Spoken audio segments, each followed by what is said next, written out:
اپنی زندگی لاؤبالی میں گزارتے چلے جا رہے ہیں، ہمیں پتہ ہی نہیں کہ ہم موت کے کتنا قریب ہو رہے ہیں، اور شیطان ہمارے اوپر، نفس ہمارے اوپر حملہ آور ہے، اور یہ چاہتے ہیں ٹھیک ہے یہ چلتا رہے، یہ رسمی زندگی گزارتا رہے، کوئی بات نہیں، اس کے اندر کو ہم لوٹ لیں، اور یہ دونوں دن رات لگے ہوئے۔ ماہ سیام آیا تو ہمارا ایک دشمن بند گیا، ہمیں تھوڑی سی سہولت مل گئی، اب ایک ہی دشمن باقی ہے جس سے مقابلہ کرنا باقی ہے، اور وہ ہے نفس۔ اب نفس سے مقابلہ کیسے ہوگا؟ تو کسی ایکسپرٹ سے پوچھیں کہ جناب نفس ہے، ہم کمزور ہیں، شیطان دشمن ہمارا بندہ ہوا ہے، دو محاذ کھلے تھے تنہا جان کے لیے، ایک محاذ بند ہو گیا، اب ایک ہی محاذ ہے، مقابلہ کرنا ہے تو کیسے کرنا؟ اللہ اکبر۔ تو ہم اقبال کی بارگاہ میں عرض کیا کہ آپ بتائیے۔ وہ کہنے لگے میں آپ کو اپنے مرشد مولانا رومی کے پاس لے جاتا ہوں۔ رومی کے پاس اقبال لے کر کے گئے تو رومی نے کہا کہ میں آپ کو ایک اور شخص کا پتہ بتاتا ہوں، اور وہ اتنا کامل ہے اور اس شعبے میں اس قدر ایکسپرٹ ہے، اس نے کہا ہفت شہر عشق را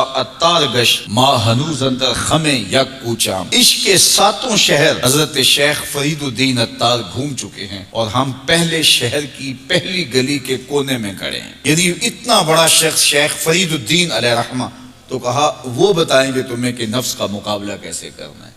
رومی کہتے ہیں کہ وہ میرے بھی استاد ہیں، رومی کہتے ہیں کہ وہ میرے بھی ہادی و مرشد ہیں، جس عشق کے شہر میں داخل ہوا ہوں اور ابھی کونے پہ کھڑا ہوں، اس طرح کے ساتوں شہر وہ گھوم کے بھی آئے ہیں۔ آؤ ان سے پوچھتے ہیں کہ جناب نفس قابو کیسے کریں؟ تو شیخ فرید الدین اتار نے کہا نفس نتواں کشت الا باسے چیز بات گوئم یاد گیرش اے عزیز۔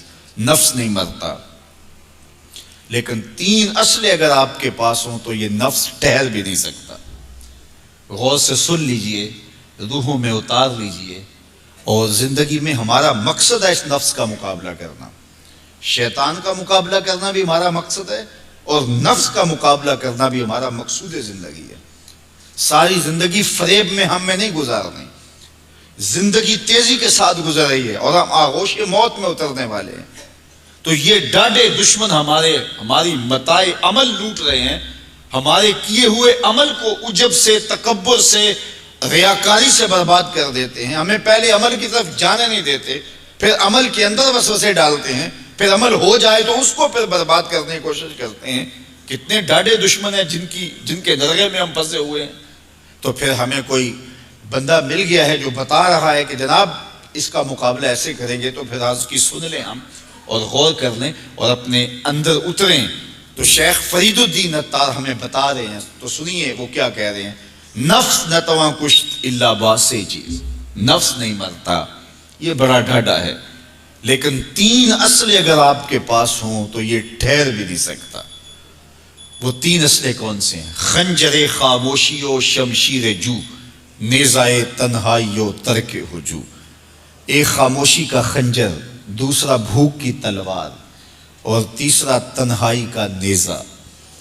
یہ تین اسلحے تمہارے پاس ہوں تو پھر نفس ٹھہر بھی نہیں سکتا۔ خاموشی کے خنجر سے نفس پہ وار کیا جا سکتا ہے۔ میرے اور آپ کے آقا و مولا نے فرمایا من سامتا نجا، جس نے خاموشی اختیار کی وہ نجات پا گیا۔ ہماری زندگی کے جتنے بھی برے اعمال ہیں ان میں سے سب سے زیادہ برے اعمال ہماری زبان کرتی ہے۔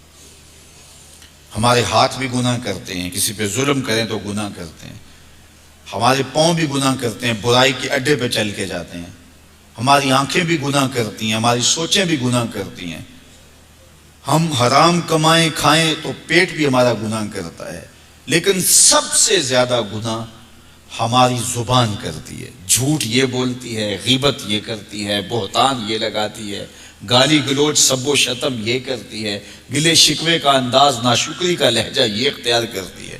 اسی لیے میرے اور آپ کے آقا و مولا نے فرمایا جو تمہارے دو جبڑوں کے درمیان ہے، یعنی تمہاری زبان، اور جو دو ٹانگوں کے درمیان ہے تمہاری پارسائی کی جگہ، ان دو چیزوں کی تم مجھے ضمانت دے دو، میں محمد تمہیں جنت کی ضمانت دے دیتا ہوں۔